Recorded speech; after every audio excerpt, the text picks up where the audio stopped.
Bem-vindos a mais um podcast da Rede Energia, a sua escola prática para o mercado. Eu sou Fabiola Sena, host desse podcast e uma das cofundadoras da Rede Energia. E hoje nós trouxemos a Ivana Costa Nasser, que é especialista em planejamento energético, para bater um papo sobre garantia física, porque a gente está no ano que é o ano de revisão de garantia física. Então, a Ivana vai contar para a gente qual é todo, o que está por trás dessa garantia física e dessa revisão aí. Eu vou pedir para a Ivana se apresentar e, na sequência, a gente já começa o nosso bate-papo. Por favor, Ivana. Oi, Fabiola, boa tarde. É um prazer estar aqui com vocês na Rede. Então, eu já sou meio jurássica no setor, mas para quem não me conhece, eu me formei na Universidade Federal do Rio de Janeiro em Engenharia Elétrica, fui estagiária no CEPEL, depois fiz um mestrado na universidade, na Unicamp, e depois fui para a Copel, fiquei 16 anos lá e, num ato de lucidez, eu consegui sair para o mercado, ser consultora, numa consultoria que a gente montou há mais de 20 anos, com o meu marido, Marciano, o professor Marciano Morozowski Filho, e o César Sá, que é nosso sócio que fica em São Paulo. Nossa base é Curitiba, Paraná. Gente, eu vou dizer aqui, tá fora do script, mas a Ivana, conheço a Ivana há mais de 20 anos. Ela, na verdade, não fala. Não, mas agora ela é casada com o meu orientador do mestrado e do doutorado, Marciano, uma pessoa assim, que me ensinou muito de setor, e a Ivana também. Então, assim, eu tive a honra de começar a minha carreira com essas duas pessoas muito especiais, me ensinando muito, e muito da minha carreira, assim, as decisões também foram muito orientadas por eles, foram grandes mentores na minha vida. Então, Ivana, obrigada pela presença e mais obrigada ainda por você ter participado aí de grandes decisões na minha vida. Ivana, então já vou começar. Imagina, a honra é minha. E ter você aqui, né? Agora, depois a gente marca outro podcast com o Marciano, que ele agora também vai querer falar alguma coisa daqui a pouco. Ivana, fala pra gente, afinal, o que é garantia física? Porque nem todos os nossos ouvintes sabem o que é garantia física. Conta o que é.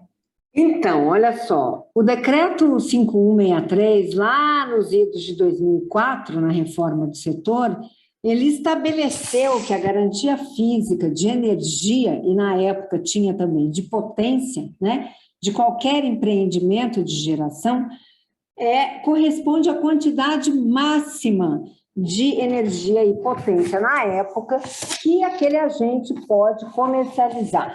Tá? Então, em geral, a gente hoje associa isso ao lastro, ou seja, a venda de um agente, ela tem que ser lastreada pela sua garantia física e por contratos de compra de energia, conforme o caso, né? Então, resumidamente, é isso. A garantia física é o máximo que o agente pode comercializar. Ivana, lá na escola, a gente fala assim, né, que o órgão mais sensível do corpo humano é o bolso. E o órgão mais sensível da usina é a garantia física. Sem dúvida, exatamente, é isso mesmo. Ivana, e aí no contexto, a gente está aqui no ano 2022, né, a gente está no ano de revisão de garantia física de usinas hidrelétricas, e conta pra gente, assim, quem passa por revisão de garantia física? Quais são as usinas que passam? Então, olha só, antes de mais nada, a gente tem que fazer uma divisão, tá? Existem dois tipos de revisão de garantia física, a ordinária e a extraordinária. Eu costumo dizer que, em geral, a ordinária é o poder concedente que resolve, ou seja, que faz, né? O agente ele não tem nenhum tipo de ingerência sobre isso. A extraordinária, ela pode ser feita o poder concedente pode tomar essa iniciativa, mas, em geral, é o agente que procura o poder concedente para fazer essa revisão extraordinária. Agora, tem um particular. A revisão ordinária, ela está restrita às usinas hidrelétricas despacháveis centralizadamente, ou seja, todas aquelas usinas, antigamente era acima de 30 megawatts, mas agora a gente tem casos em que o ONS tem o poder de decidir quais usinas, essas menores, vão ser despachadas ou não. Então, Todas as usinas despachadas centralizadamente hidrelétricas, elas passam por uma revisão ordinária. A revisão extraordinária, todas as fontes estão sujeitas a ela, porque ela envolve mudança de característica do empreendimento, ela envolve questões de mudança de combustível, por exemplo, para as termoelétricas, performance também, no caso das eólicas, fotovoltaicas, né? Então, biomassa, então você tem uma gama aí. A gente pode depois, Fabiola, fazer um podcast só sobre as usinas não hidrelétricas, tá bom? Ah, ótimo. Então, hoje vamos falar só de hidrelétrica, senão esse podcast vai ficar com 3 horas, né? Isso. Então, olha só. Na questão da ordinária, essas usinas passam por essa revisão, teoricamente, a cada 5 anos, tá? Foi o decreto 2655, lá em 1998, que estabeleceu que essas revisões ordinárias seriam feitas a cada 5 anos, mas, no caso das hidrelétricas, esse mesmo decreto também incluiu as extraordinárias. Como?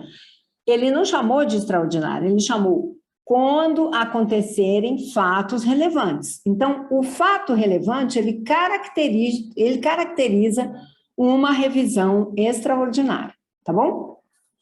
Então, não sei se você quer maiores detalhes sobre isso, mas agora acho que está bem. Uma perguntinha sobre a extraordinária.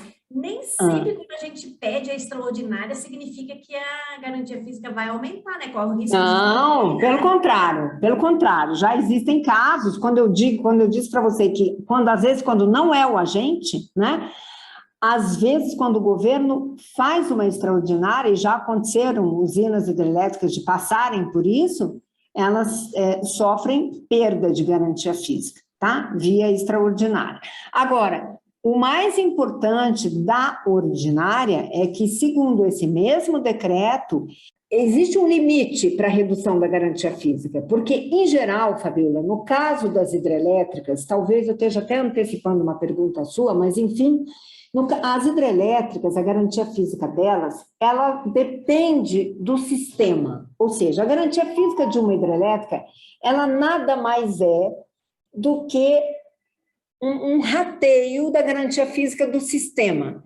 Então, à medida que a configuração vai se alterando, essa garantia física vai sofrendo mudanças, em geral, redução, né? Em geral, isso não é verdade sempre.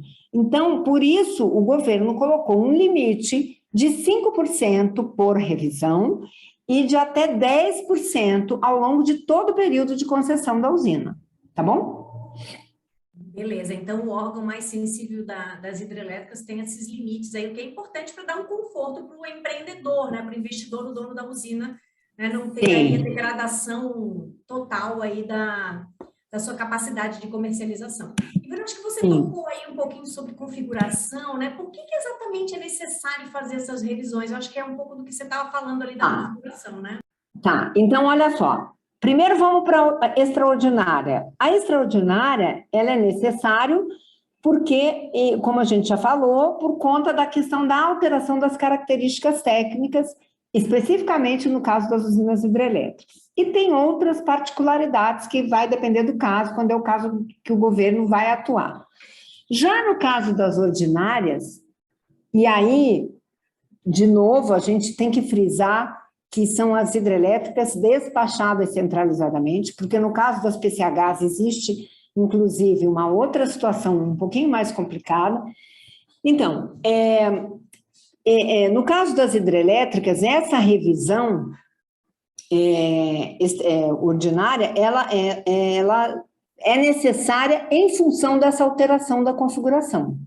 Então, se você olhar a configuração de uma usina que teve a sua garantia física estabelecida nos anos 2000, aquela configuração, ela tinha um grau de regularização no sistema completamente diferente do grau de regularização que existe hoje, né? Então, como a gente disse, que a garantia física, ela nada mais é do que um rateio, esse rateio ele vai sendo alterado ao longo do tempo à medida que ocorrem várias coisas. Por exemplo, deslocamento da geração hidrelétrica pelas outras fontes, né? Então, tudo isso vai impactando, dependendo de vários parâmetros, você pode ter esse bolo, ou seja, esse rateio aumentado ou diminuído.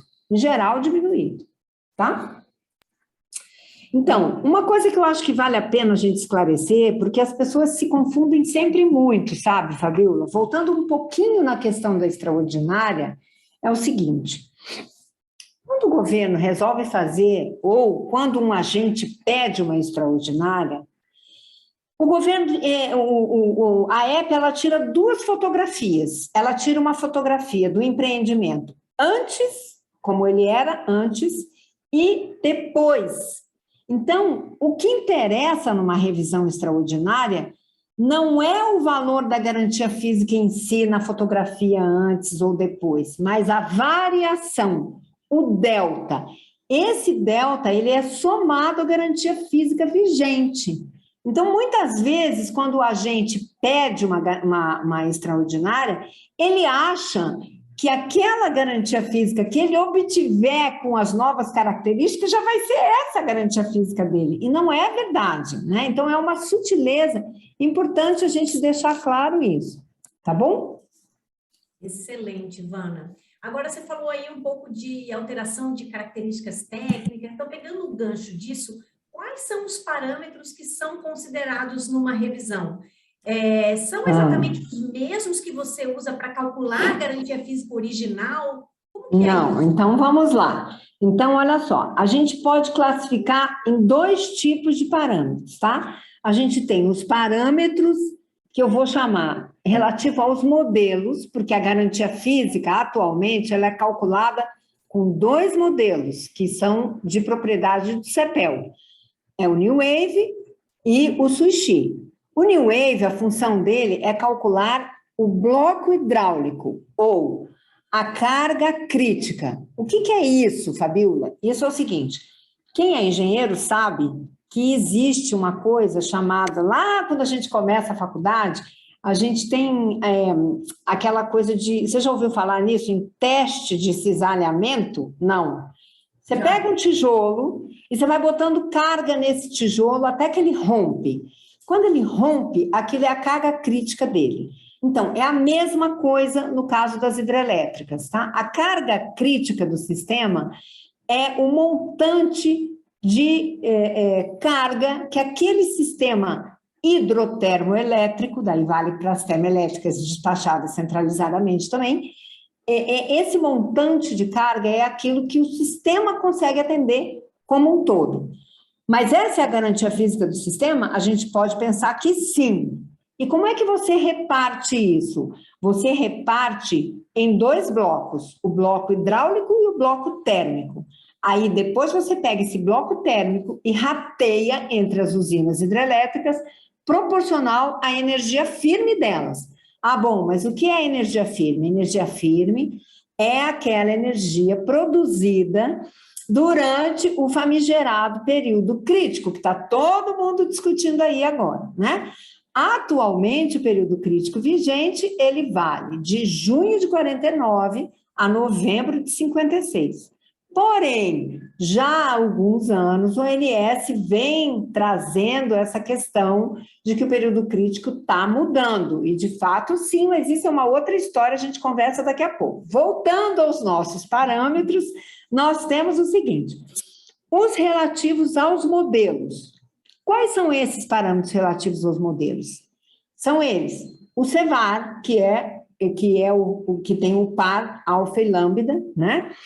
O custo de déficit, a penalidade de vazão mínima, etc. Esses parâmetros são aqueles numerinhos que a gente coloca dentro do New Wave e que muda muito o resultado. Então, se você muda um par de CEVAR, o que acontece? Você está mudando todo o perfil do custo marginal e todo o processo de convergência. Porque tem um detalhe: essa garantia física do sistema, ou carga crítica, ela é calculada com base em um critério de suprimento. Porque Tudo bem, é uma carga crítica, mas segundo que critério, né? Antigamente era o tal dos 5% de risco de déficit, mas isso veio evoluindo. E agora é um critério que ele depende do CVaR, do custo marginal de operação, que ele tem que ser menor ou igual a 800 ao longo do ano, e o CVaR também de 1%, se eu não me engano, da energia não suprida. Então, o critério ele vai ficando cada vez mais sofisticado, além do custo marginal de operação igual ao custo marginal de expansão. Então, o custo marginal de expansão é outro parâmetro também muito importante do ponto de vista, não do modelo propriamente, mas é onde você vai atingir, você vai buscar a meta de... É o peso que você vai botando no tijolo. Você vai aumentando até chegar naquele ponto. Agora, outro grupo de parâmetros é em relação às usinas. E aqui a mudança é grande. Por quê? Porque a cada revisão ordinária, você atualiza histórico de afluência, uso consultivo, volume mínimo operativo, restrição hidráulica. E esse ano tem uma novidade ainda maior, que é o trabalho maravilhoso, inclusive, do GTDT, que é o grupo de trabalho do ONS que está atualizando todos os dados das usinas hidrelétricas. Então, para esta revisão, todas as curvas-chave de canal de fuga foram revisadas. E eu te digo, a diferença é muito grande, tá? Bom, além disso, existem as taxas de indisponibilidade forçada e programada, que antigamente não se mexia nisso, mas de uns anos para cá, ainda bem, além de se usar a taxa de indisponibilidade forçada e programada apurada para determinadas condições, as tabelas de referência também estão sendo atualizadas a cada 5 anos. Então, isso tudo está mudando. Então, nada, quer dizer, a fotografia, quando se faz uma revisão ordinária, é completamente diferente da fotografia de quando a usina recebeu a sua concessão. Tá? Então, até a tabela do Bracier mudou. Isso, não existe mais tabela do Bracier. Não existe, Bracier era só para os jurássicos. Agora é tabela de referência. Agora eu não teve jeito, eu tive que falar aqui que eu também sou uma old school aí do... Old school, Isso. Agora, você já pincelou, você falou aí do famigerado período crítico, né? Eu acho que agora aqui vem o gancho aqui da minha pergunta que está no meu roteiro, que é, afinal, a gente passou por uma crise hídrica no ano passado, o 91º pior ano aí do nosso histórico. Essa crise hídrica, ela vai impactar no resultado dessa revisão que vai acontecer esse ano? Olha só, essa é uma questão assim bem delicada, né, Fabiola? Mas a gente está entre amigos aqui, a gente pode responder, né? Então, o que acontece é assim, todo mundo sabe da questão das mudanças climáticas, né? Recentemente nós fizemos um trabalho junto com a MRTS, a Marangon Consultoria, que levantou toda essa questão do impacto da energia firme no período de 2050 a 2080. E realmente é desastroso, sabe? É uma coisa muito complicada a questão da mudança climática. E a gente já está começando a sentir o efeito disso agora. E como é isso, né? Como é esse efeito? Já há alguns anos, se eu não me engano, de 2019 para cá, a ONS vem trazendo no PEN uma evidência, através de gráficos, inclusive, de que como os reservatórios estão se comportando nesse período desde 2012 até 2020. Quer dizer, cada ano eles vão incluindo nisso.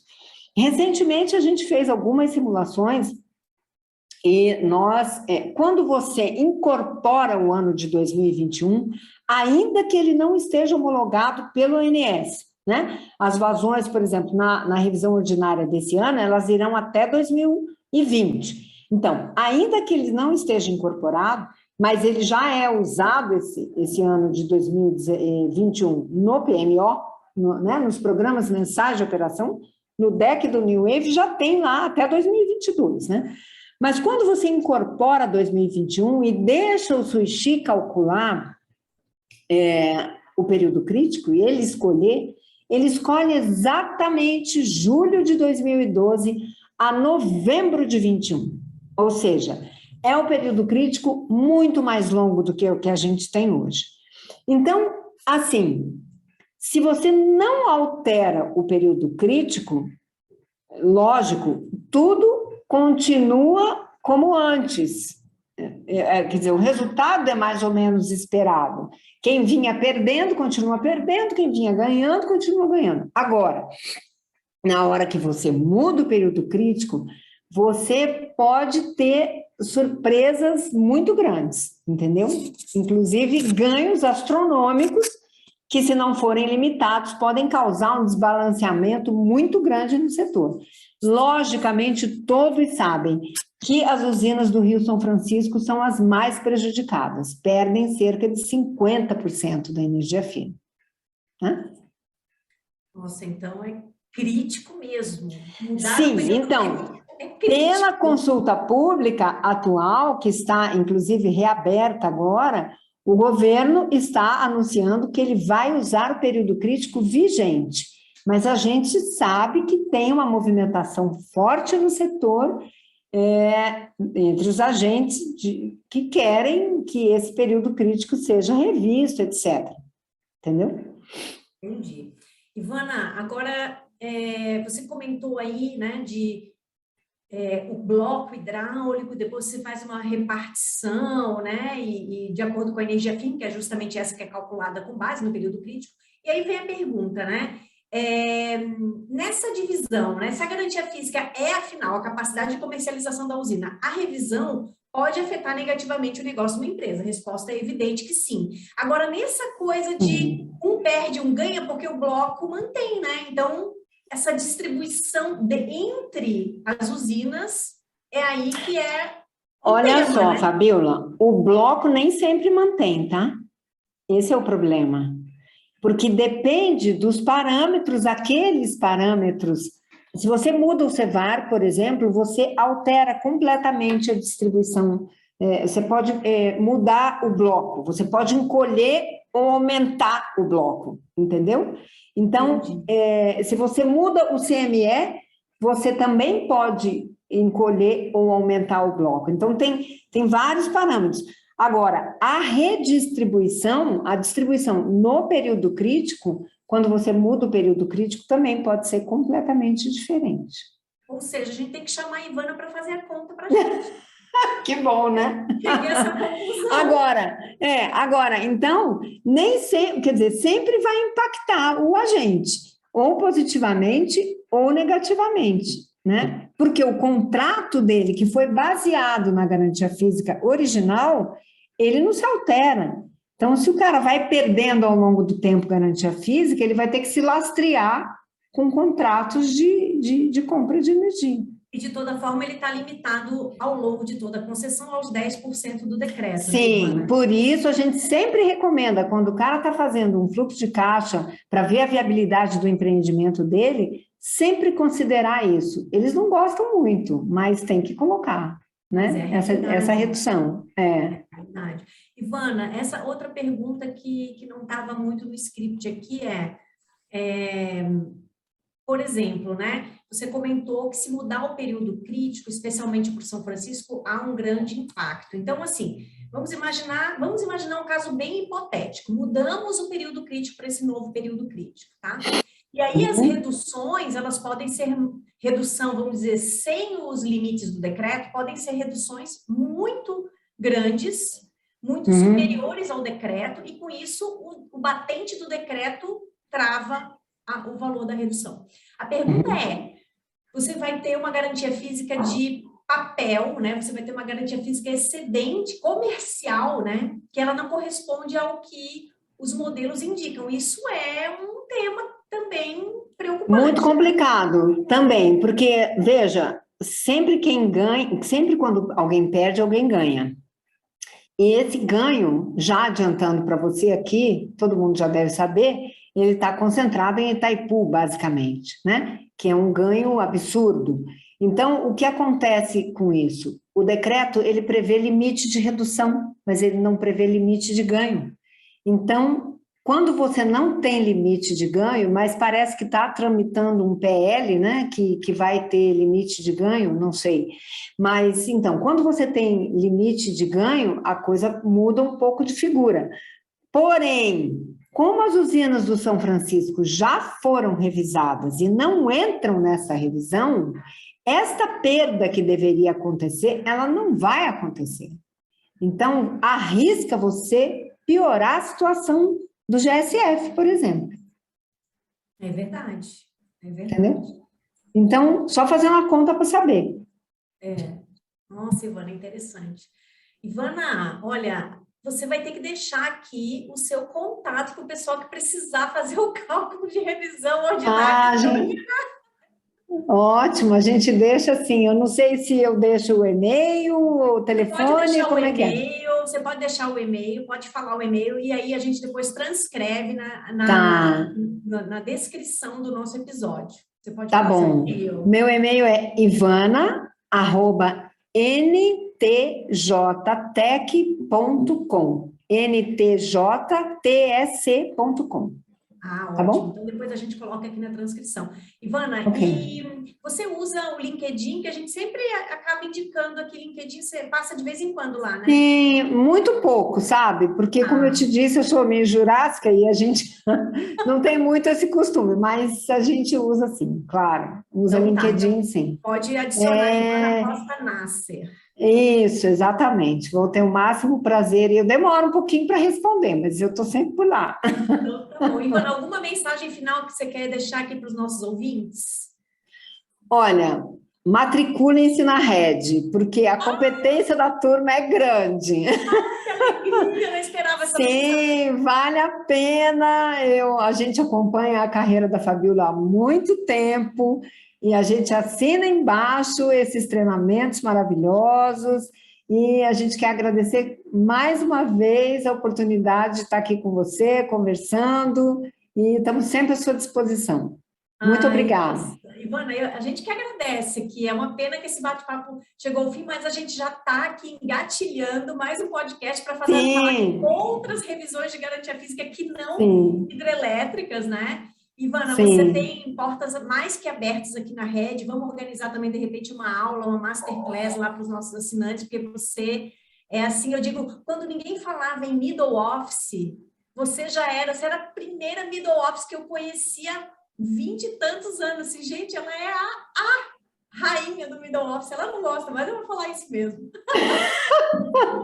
Tá certo, eu te agradeço bastante e, de novo, vamos marcar sim, estamos à disposição. Muito tá obrigada, bom? Ivana. Um beijo, De nada. até a próxima. Até, tchau.